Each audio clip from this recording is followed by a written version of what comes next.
Okay, looks like we're good to go. All right, so I'm going to begin presenting now.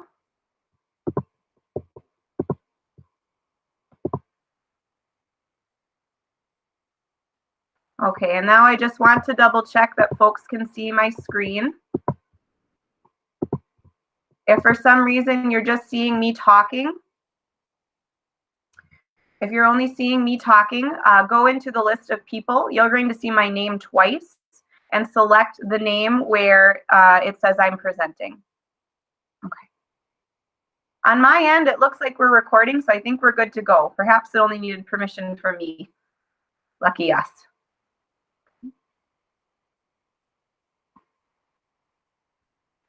All right, are we all set?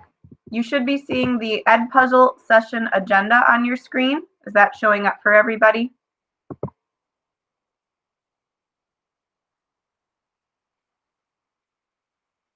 Okay. All right, good deal. Looks like we're good. All right, so here is our agenda for today. First off, I just want to let everybody know that this is one potential tool for you to use. It is not a mandated resource. So if after today's training you don't feel like EDpuzzle works for you, that's fine. Please do what works best for you. Secondly, I just want to give you a brief overview of what EDpuzzle is. So EDpuzzle is a platform that allows you to upload existing videos or choose videos that already exist on platforms like YouTube that embed multiple choice questions, open-ended questions, voice narration, and/or notes into those videos. You can then assign students as well to create a video project. However, keep in mind that you cannot record yourself in EDpuzzle. So our steps today are, first off, we're going to show you how to create an account. Then I'm going to show you how to load your students into EDpuzzle so you can give them assignments. Next, I'll show you how to upload and edit a video. Then how to post that video in Google Classroom and assign it there. And lastly, how to grade student answers. So that is what's on the agenda for today. Okay.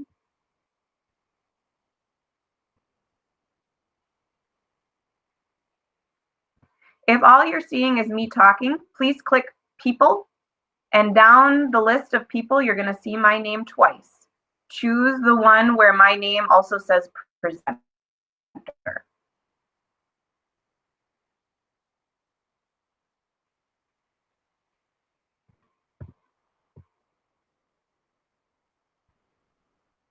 Okay, so again, just a last reminder, if you can't see the agenda and instead you're just seeing me talking, please click People, scroll down, you'll see my name twice, and choose the one that says presenter.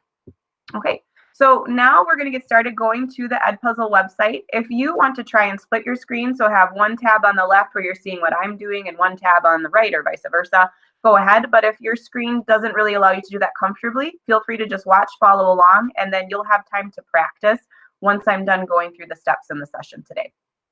So the first thing we are going to do is to create an account. So if we go to edpuzzle.com, we are going to click sign up. It's going to ask you if you are a teacher or a student. You are a teacher. Then you are going to select sign in with Google. Once you click that button, you're going to have an option to choose your work account. Please choose your @gbats.org account. Now it's going to ask you for a little bit of information. You can skip the password section, and you have to agree to EDpuzzle's terms of service and privacy policy, and then you can create a new account. Okay. Now it's going to ask you to choose your school. We had a little bit of issue with this yesterday, so just be kind of patient. If you start to type in the name of your school, you should get a drop-down list of options. So I'm going to type in Edison Middle. I'm just going to stop with Edison, and right there it is, Edison Middle School at 442 Alpine Drive, and I select Edison. Now it's going to ask me what subject I teach. So there are a lot of different options here. If you teach multiple subjects, so you're not just, let's say, a social studies teacher, you work with students in all kinds of areas, just select general education. Otherwise, look for your subject area that fits what it is that you teach, then select join school. So you now have an EDpuzzle account and you are ready to start uploading and editing your videos. Okay. So the next thing we are going to look at then is item 4, how do I get my students into EDpuzzle? I'm going to just double check the chat and see if we have any questions. Everybody doing good so far? Looks like we're set. Okay. So in order to create classes in EDpuzzle where you can import your students and assign them work, you go up to the top bar and select My Classes. Okay, and actually, I'm going to take a brief pause and I'm going to verify my email real quick just to make sure we don't run into issues. Yep, email verified. And we're all set. Okay, so now that I have gone to, if you remember, I'll show you that again. I went to My Classes. And now I have two options. I can add a new class or I can link with Google Classroom. I want to link with Google Classroom, especially in this new environment where we're trying to reach students online. Google Classroom is a wonderful tool to use. So if you're utilizing it, please link EDpuzzle with Google Classroom. So I'm going to click that button. Now I need to select one of these options regarding parental consent. Select the top one. Yes, you can consent because we have signed parental consent forms. So we can consent. Choose the top option. Then click Continue. Now we're going to click that Google Classroom button one more time. And a window is going to pop up that's going to ask me to choose the account that I want to link with Google Classroom. Obviously, that's going to be my @gbaps.org account, the one that I create my Google Classroom with. So select that account. Taking a little time to load. Hopefully this will work. While this is doing its thing, I'll check the chat window and see if we're doing okay.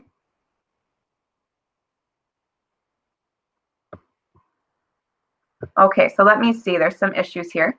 So my school isn't listed. Okay, Stephanie, what school are you trying to connect with?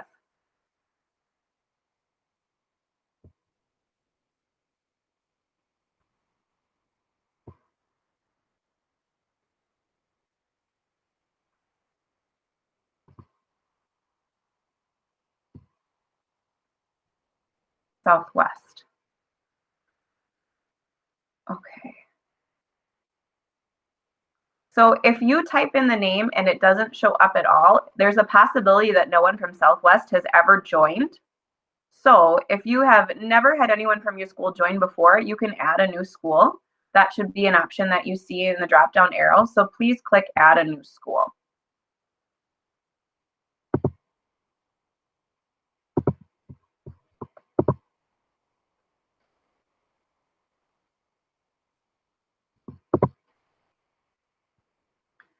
And I'm just trying to connect again because mine was going slow and it wasn't working. There we go. Okay, we'll come back to that in a second. All right, so let me look back here at some questions.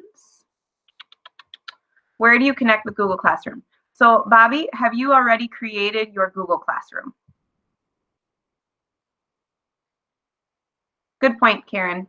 So Stephanie, if you can try Green Bay Southwest. Okay, so Bobby, if you've already created your Google Classrooms, when you click My Classes, the option will be there for you to connect to your Google Classroom. Nope, don't log into EDpuzzle through Launchpad. Just go to edpuzzle.com. Okay, good deal, Stephanie. Glad you found it.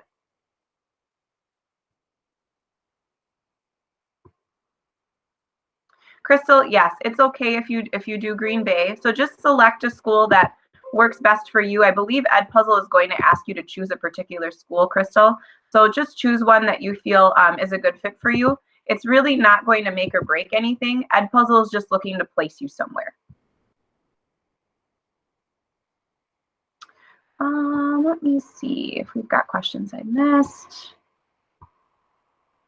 Okay. And then also about parental consent, choose the option that says, yes, the school can consent. We have parental consent form signed, so you would just choose yes. Okay. I'm going to back up and show one more time how to connect to your Google Classroom. It looks like I was going too fast for some, so I want to make sure that everybody sees what they need to see. So let's try that again. Okay, I'm going to hit refresh. Okay, so when I log into Google Classroom and I've created my account, this is what the page is going to look like. Now to add a class in, I'm going to go over to the top right where it says My Classes and click there. This new window will pop up where I have two options. I can add a new class or I can select Google Classroom. I want to click on Google Classroom. When I do that, a sign up window will pop up. Select your @gbaps.org account. And then you are going to get this page where it says EDpuzzle wants to access your Google account. Click Allow.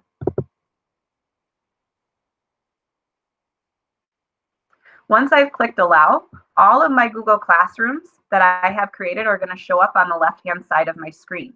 I can select any and all of my Google classes that I want to connect to EDpuzzle.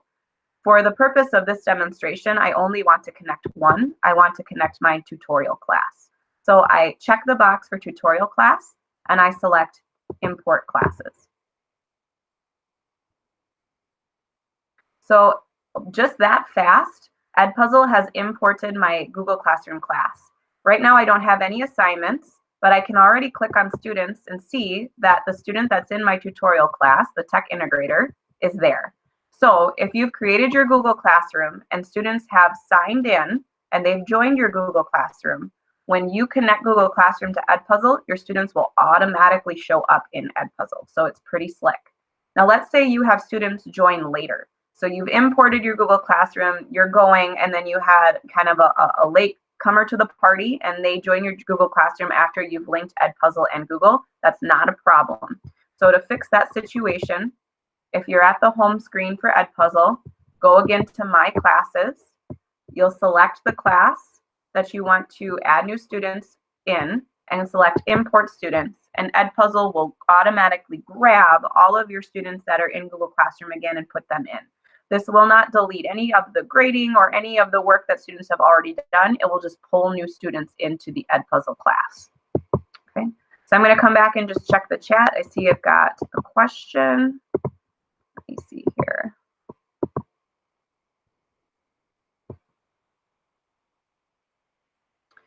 So if you haven't, Stephanie, if you haven't created a Google Classroom yet, I would hold off on adding a class right now. So don't worry about adding a class. You can upload videos and edit them without having classes in. And then once your Google Classroom is ready, go and do this process where you add your class in. And let's see, so we've got some other people stuck. Martin, this won't work unless I've used Google Classroom in the past, right? So Martin, if you don't have any current Google Classrooms working, that's not a problem. You can still create an EDpuzzle account and use it to edit videos and add questions into them. And then later on, when you have a Google Classroom, if you're going to do that, you can then import them in. If you are not going to use a Google Classroom, that's okay. You can still use EDpuzzle, and you would just do add a new class, and then you would manually put in the student emails, and it would send out invitations to them. Okay. Sandra. Sandra, can you tell me what's wrong when you try to create an account?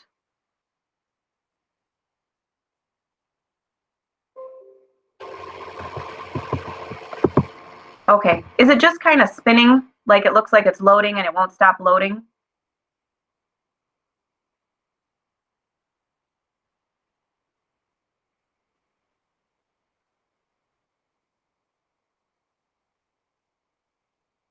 Not even spinning. Okay, so if you want to try hitting refresh on EDpuzzle and starting over, that might help. As I was trying to load my class, it was not really going anywhere either. So try to close out your EDpuzzle tab and go back and see if it would work going back into it. Otherwise, if you can't get it to work right now, maybe just pause and watch the session and we can troubleshoot this when the session is done and get you started.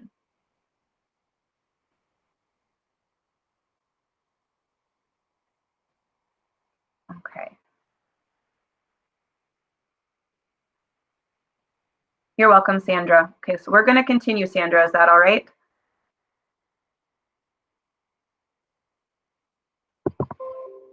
Okay. All right, so we have now created our EDpuzzle account. We have pulled in our Google Classroom, and we are ready to start adding content. So we are now on to number 5 for our agenda. How do I upload and edit a video? So in EDpuzzle, in order to upload or edit a video, you need to choose the link on the top right of your screen that says content. So select content. Now, what initially shows up are videos that are currently trending. So these are videos that teachers have already created. If you take a look at this one on the top left, Ocean Circulation Global, I can see how long the video is. It's 5 minutes and 1 second. And I can also see that actually there's no questions in this video. If I go over to the next one, video 7.1 KMT, which looks like it's on kinetic molecular theory. Sounds interesting. 9 minutes and 47 seconds on this video, and there are 6 questions and or notes in the video. If one of these looks good to me, like it's something I want to use in my class, I can easily just take what's already been created and use it. When I click the box, the checkbox here, there's going to be some options on the bottom. If I want to use this in my own class, I'm going to select copy, and then I can edit and alter this video. I'm not going to do that right now because I want to show you how to start from scratch with your own videos. But once you see the process of editing your own video, it'll be the same one if you're taking someone else's video and you want to use it in your own class. Okay. Only thing I would recommend is if you're going to use someone else's video, make sure you watch it all the way through, double check their questions, make sure that there aren't typos or grammatical errors or informational errors. These are made just by other teachers around the nation, and so there could be problems that you don't want to have in your video.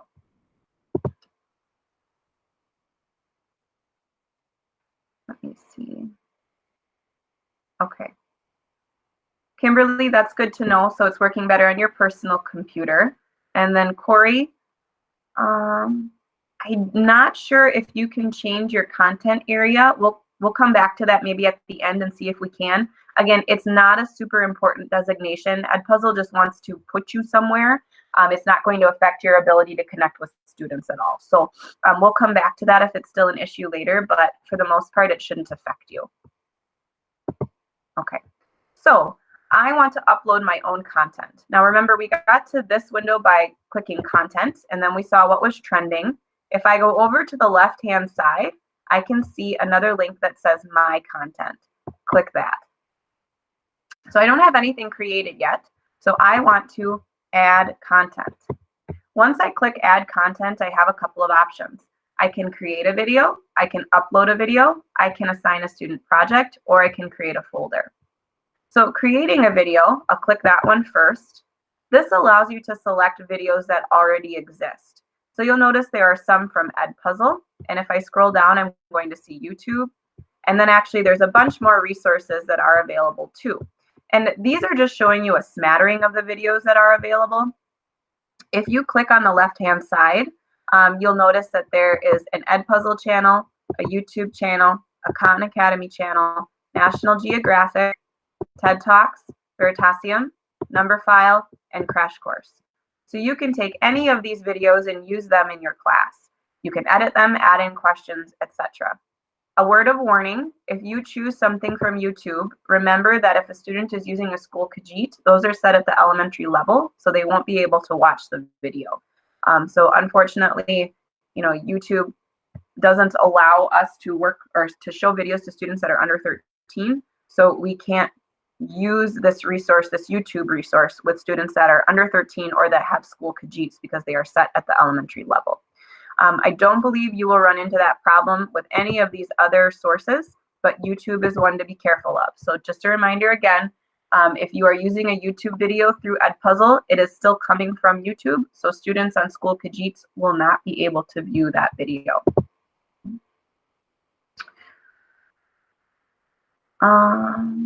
Let's see. Oh, Rochelle, thank you for joining in.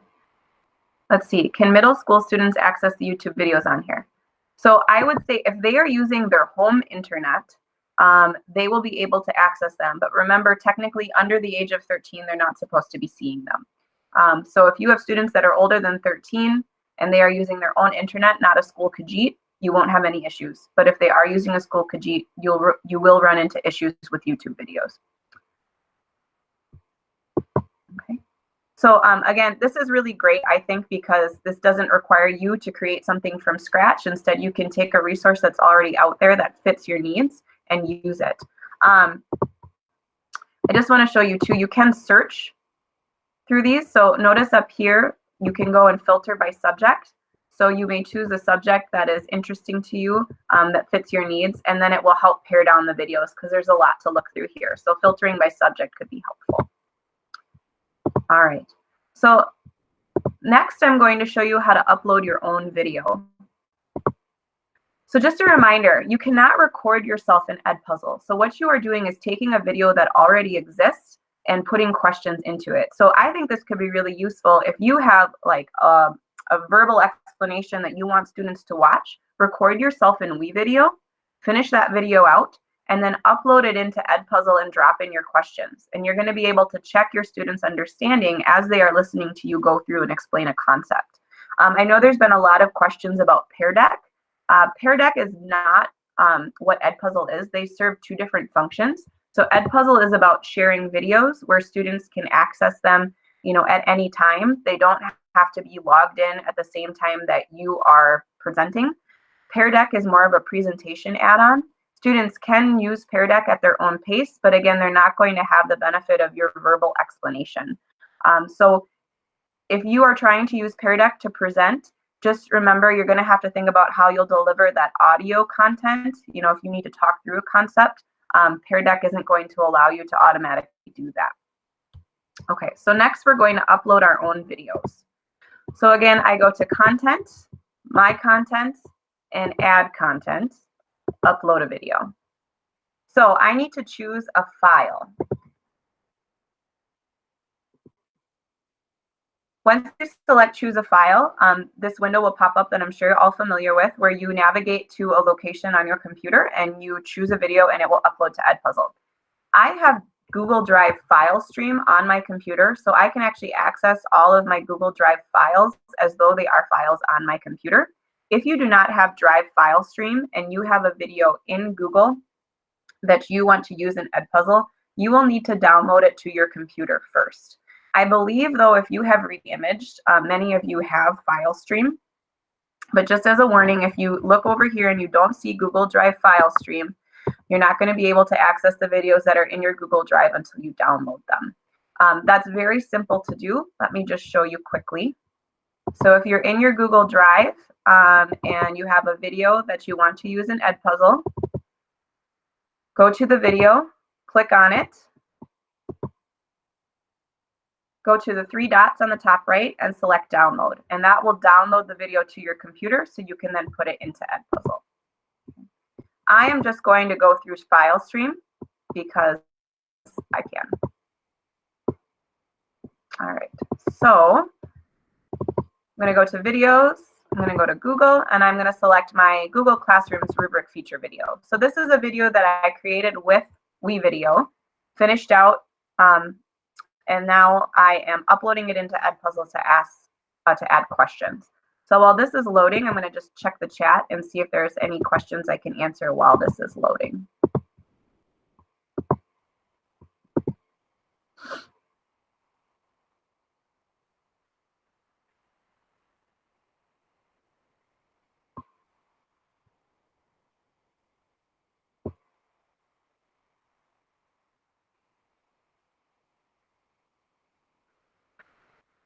Let's see. Nathaniel and Shayna, I will write down your question about Google Drive file stream and see if we can get an answer on that for you. I don't have an answer at this moment. I can give you a brief explanation about what it is. It's essentially the ability to have your Google Drive files, not just in the cloud, but on your computer as well. So it makes it a little easier to access and work with them. I will forward your request on and let the tech department know that you have an interest in that. I think whether you had it installed or not was kind of depending on what building you were in and when you had it done. So I will look into that and get back to you guys. If you do not have file stream right now, don't worry, you can still use EDpuzzle. Just remember to go into Google Drive and download your video if it's there. If you have the videos on your computer, you are good to go. Okay. Let me think. One other thing. If you are trying to access something on your staff M drive, you cannot do that on your home internet. Everybody probably knows that already, but just in case you didn't. So if there's something you need to get off of your M drive, you'll need to maybe drive to one of the schools where you can access the internet from the parking lot and download those items. So right now I'm still waiting on the video over here to finish loading. It's taking a little bit of time. So we are paused for a little while we wait on this. Perhaps for ease, I am going to just go and take a video that already exists, and I can show you the editing feature because I'm not sure how long. Oh, it's done. Oh, I love it when it finishes so quickly. Okay, so if you see the video is now loaded up, and I can go in and I can start editing it. So we are going to move on to the second part of this. How do I edit a video? So I have uploaded my video. Again, this is one that I recorded with WeVideo earlier, and now I want to add questions into it.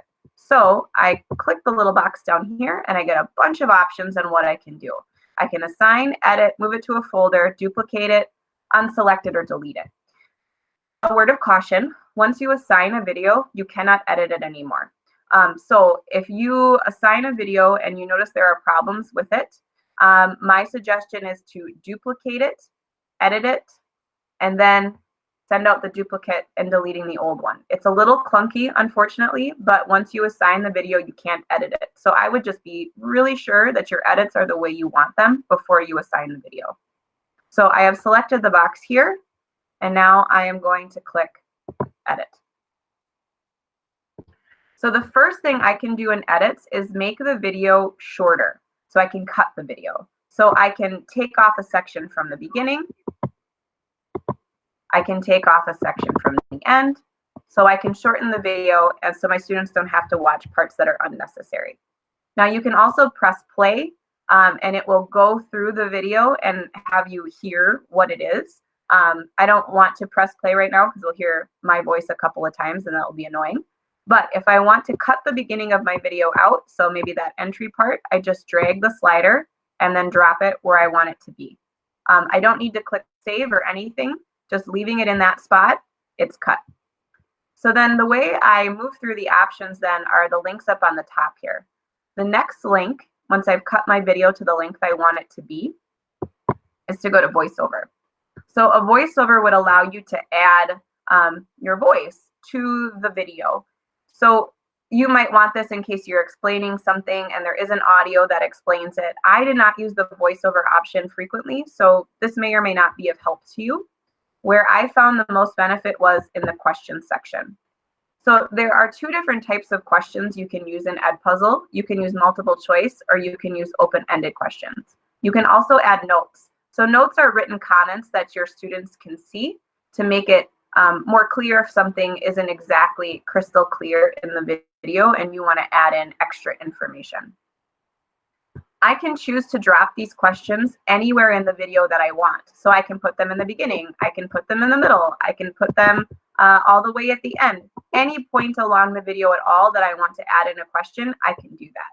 So I am going to drop it right here, where I have shown my students essentially how to create a rubric in Google Classroom, and I want to add a multiple choice question.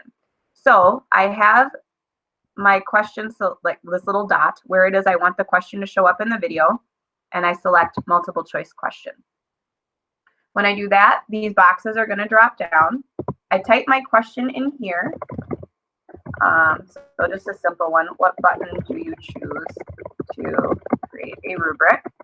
And then in these boxes, these are the answer choices the students can select. So rubric. Now, EDpuzzle will automatically grade these questions for me, and I tell EDpuzzle what's the right answer and what's the wrong answer by selecting these icons on the left. So if it's a green check mark, that means it's the right answer. If it's a red X, that means it's the wrong answer. I can select multiple correct answers, and what this would mean is the student would have to select all of the ones I've marked as right to get the point. But if there's only one right answer, then I want to make sure the green arrow is checked for that option, and then all the wrong ones have a red X. I can add more answer choices as well. And if I've accidentally hit that button and I want to take it away, I just hit the X on the top right and it goes away. And so now I have my multiple choice question ready and I click save. If I want to add more questions at this point, so maybe I also want to add an open-ended question, I can do that by selecting one of the buttons down here. So notice it says add another note or question. So I've already done my multiple choice. Now I'd like to do an open-ended. So I'll select open-ended. And my open-ended question would be, why use Google rubrics? And students can type their response to this question. So when they reach this point in the video is going to stop, and it will force them to answer these questions before they can continue on. If you want them to be able to go past the questions and go back to answer them, you can, but it is automatically set to stop them from advancing in the video until they answer the questions. They can rewatch anything that came before the question, but they can't move forward. And so I will show you how to adjust that setting in a little bit once we finish our video and get ready to assign it. Okay. So I'm just going to take a second and check the chat before I move on to finishing this video. Okay. Let's see. Rochelle, do you see any questions that I should jump in on? Sorry, Lindsay, I was doing your attendance sheet, so I haven't answered in a little bit. So all the last comments I didn't really get to yet. And of course, okay. I'm not an expert at EDpuzzle, so I don't know how much I'll be able to answer. Okay, no problem. Let me just see. So Shayna, can we create a video in Hangouts Meet and then use EDpuzzle? Yep, absolutely, you can do that. So those Hangout Meets video that you create, you will get an email when the recording is ready for you to use, and it will also automatically be in your Google Drive. So you can certainly pair these two resources together, and I think that's a great way to do it, right? So record the work that you are doing, and especially if that's live with a chunk of students, but then you've got other students who couldn't be there, provide them with the EDpuzzle video, and they can go through the learning process and answer these questions as a way to catch them up on something that they missed. Okay. Let's see. I don't see any other questions now, so I'm going to continue on with finishing the video. All right, so I've dropped questions that I want students to answer, and I don't have any other questions I want to do. I'm ready to finish it. So I go up to the top right and I click finish. This was a really short video, so it was done like right away. If it's a longer video, it might take more time for the video to process and be ready for you to use. Another just tip for you is that if you are uploading a video to Google Classroom to use, there is a limit on the size of a single video, and it is 1 gigabyte. 1 gigabyte is really big. So I used EDpuzzle. I taught for 9 years. I used it for all 9 years. I would record my lectures when I had lots of students that were out sick, and then I would upload my lectures into EDpuzzle and drop in questions. I never ran into the 1 gigabyte limit, but you might just want to be aware that if you're making a massive video and you export it in a really high quality, that there's a possibility you could run up against that 1 gigabyte limit. Again, I have never hit that limit, but it's just a warning to you so that you won't be surprised if it happens. Okay, so my video is finished and ready for me to use. On the bottom right-hand side, I have a couple of options again. I can assign, I can edit, I can duplicate, or I can delete. So we are actually ready to move on to step 6 now in the agenda. How do I assign that video in Google Classroom? So if I am ready to assign it right away, I click Assign. And now in this window, I see all of my Google Classrooms that I have linked to EDpuzzle. I can assign this video to any classes that I want. Let's see. Oh, is there a question? Thought I heard. We doing okay?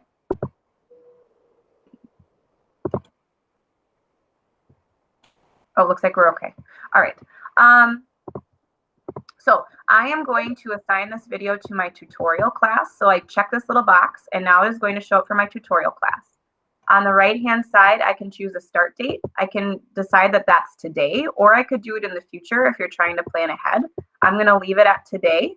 And then you can also select the time today when the video would become available for students. Next, you would go to due date. So I'm going to make my video due tomorrow and at 11:59 p.m. So I would give students all the way from now until tomorrow at 11:59 p.m. to do it. You select whatever day and time is right for you and click save.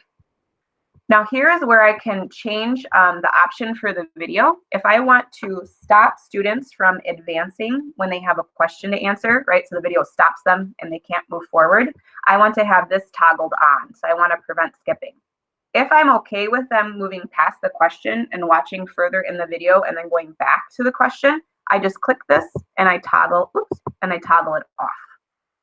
Okay, so again, most of the time I wanted to prevent them from moving forward in the video, but there might be times where that's not important to you. So again, if you want to stop them from moving forward, just click here so you see the green check mark and it's toggled on. Then the next feature that I love is this one, Post on Google Classroom.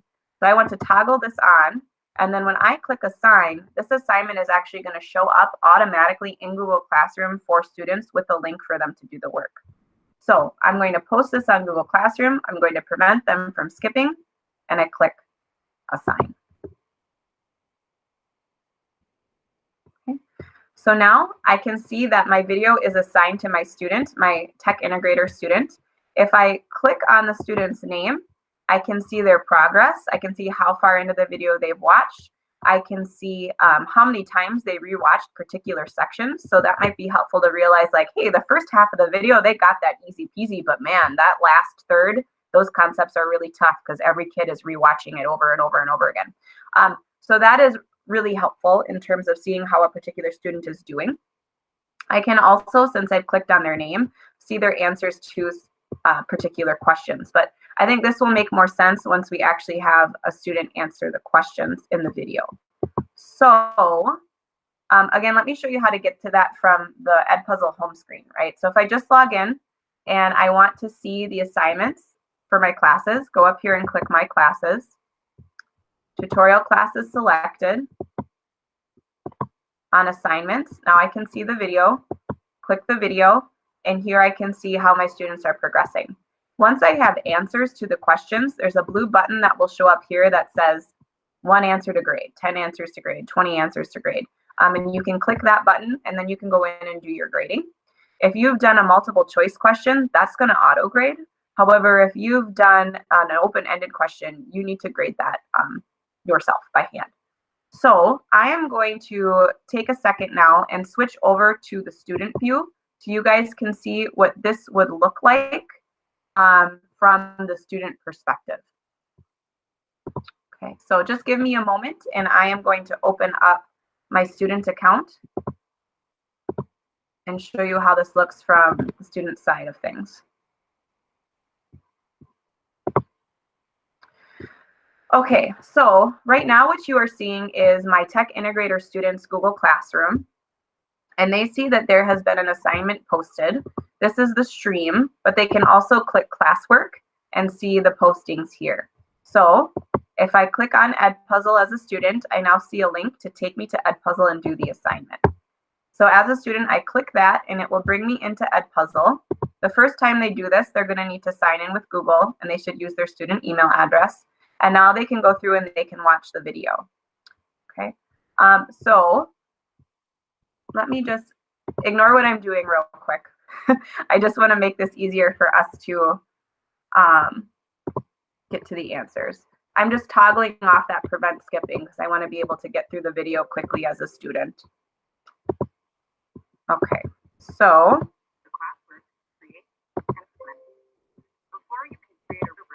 oh, I better hit refresh. If you notice, I tried to skip ahead there, but I hadn't refreshed, so it wasn't allowing me to. Oop. Okay, so here I'm a student and the questions have popped up for me. So my first question is multiple choice. What button do you choose to create a rubric? I, as a student, can check both. I know that only one of them is right, so I'm going to pick the right one. I'm going to choose rubric, and then I can select next question, because remember, we did do 2 questions at this point. So here's my open-ended one. Why use Google rubrics? And I'm going to put in because they're awesome. And now I hit submit. So I can see right away whether I got the multiple choice question right or wrong. But of course, this hasn't been graded yet, so they can't see their score on this question just yet. Then they select continue, and the video will keep playing. For our interest, I'm going to skip ahead to the end because the student cannot actually submit the whole video, or excuse me, submit the assignment until they watch the whole video. Okay, so I am now watched the whole video as a student, and my answers have been automatically collected by EDpuzzle. So as a student, I'm done. Okay. Oh, let me just double check that that went in. For each of the grade levels of the rubric. Notice that more comments with MAK know how to maybe improve their score, especially if you are working on a standards-based grading. Okay, so that should be good. Let me double check and see.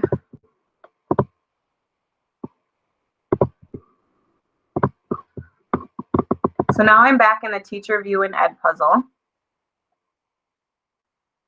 Okay, it isn't registering that the student watched the whole video. Let's just not worry about that right now because I want to show you guys how to grade. Let me just double check and see if we have questions. Okay, no problem, Rochelle. Let's see.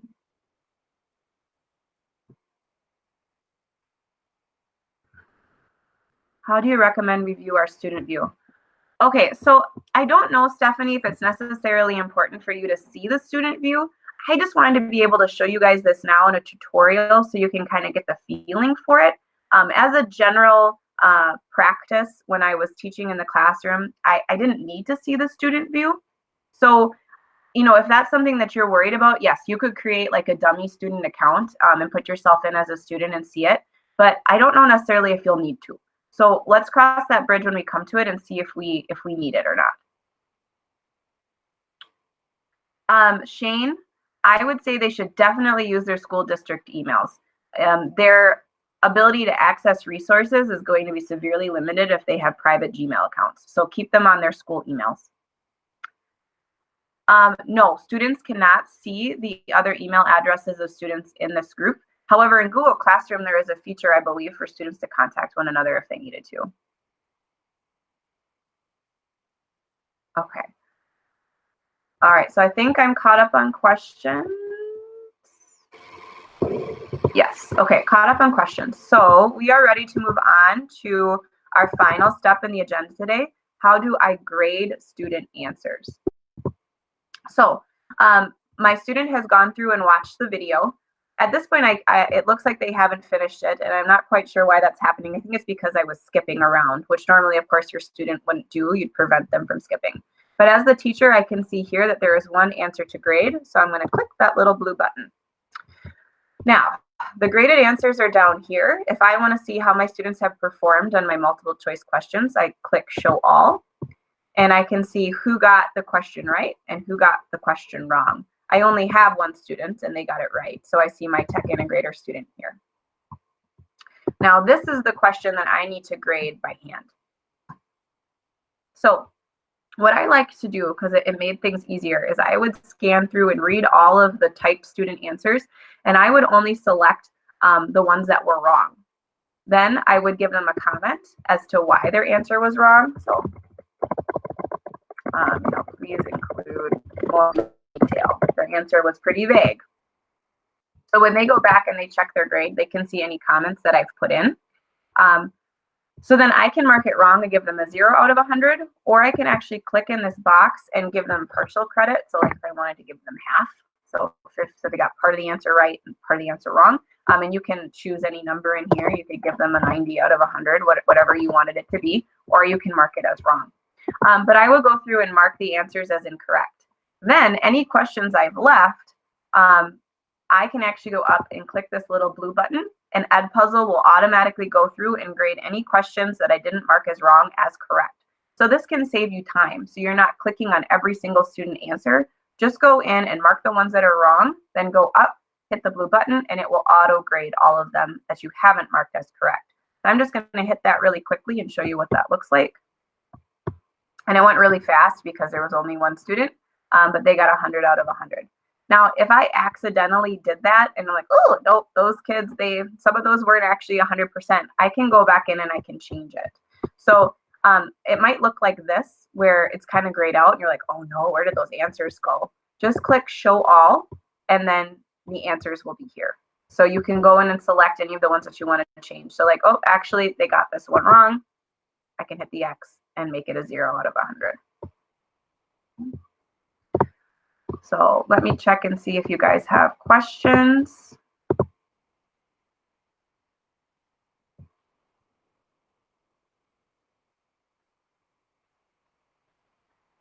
So Sydney, you're absolutely right. Elementary can't see those YouTube videos.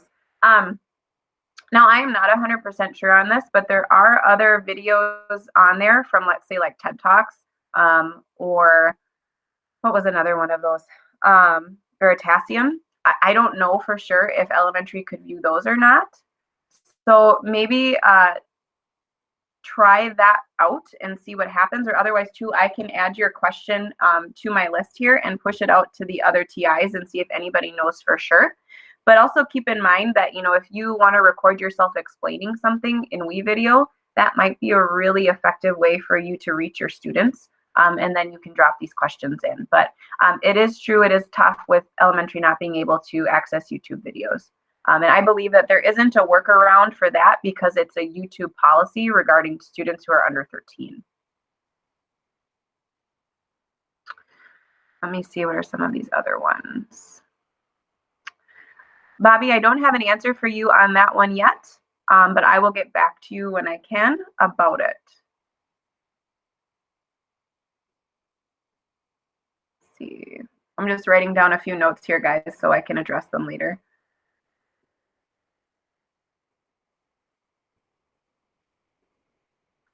Okay, recorded sessions. All right, then Nathaniel, could we screencast a video on YouTube and get it into WeVideo that way? Yes, yes, you should be able to do that. So if you are recording something on YouTube and you are able to export that file and then load it into WeVideo, I believe that should work. I haven't tried those steps, so if you give it a try and it doesn't seem to work, then I don't believe, then you're running into a problem that I'm not quite sure how to solve. I will just say I've used WeVideo quite a bit in the last 3 weeks that I've been working for Green Bay, and I found it very easy and very helpful to use. So, you know, if you can take out extra steps, it's great to take out extra steps, but if for some reason WeVideo isn't working for you, perhaps there's another option out there that you could explore. Shana, Google Classroom and EDpuzzle can be accessed on tablets and or cell phones. Yes, that is correct, which is a really nice feature. They'll need to download the app, Shana, but yes, students can access Google Classroom and EDpuzzle via an app on their phone. So that can be nice if they don't, for some reason, have a working Chromebook. Okay. So the last thing I wanted to show you guys was how after you've graded an EDpuzzle, that will automatically show up in your Google Classrooms. So remember, I have linked my Google Classroom to my EDpuzzle account.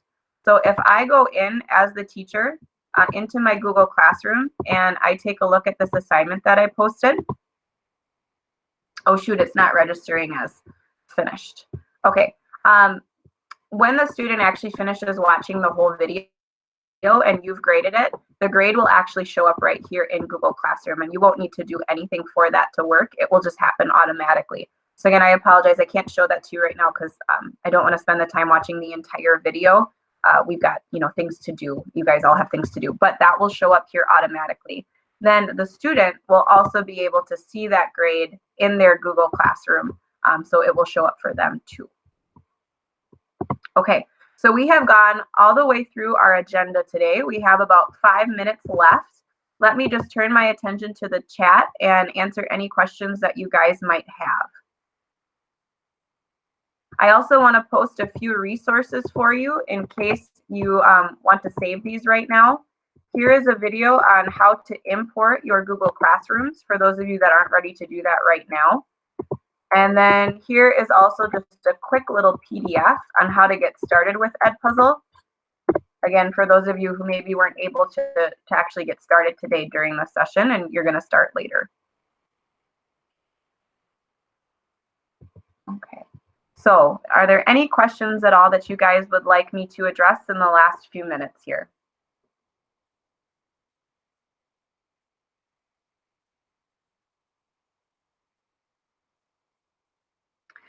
So Shane, for any upcoming trainings, please check the calendar in Frontline.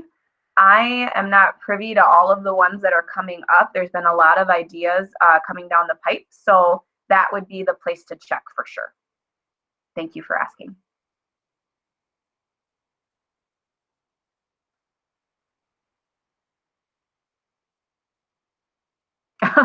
Thank you, Shane. Thank you guys for taking the time out of your break to learn. This is a weird time for all of us. You're welcome, Stephanie. Thank you.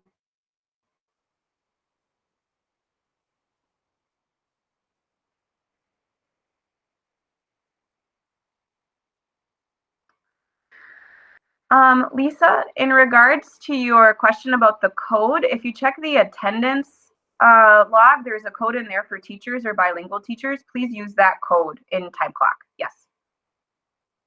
Thank you, guys. If you run into any issues, feel free to email me.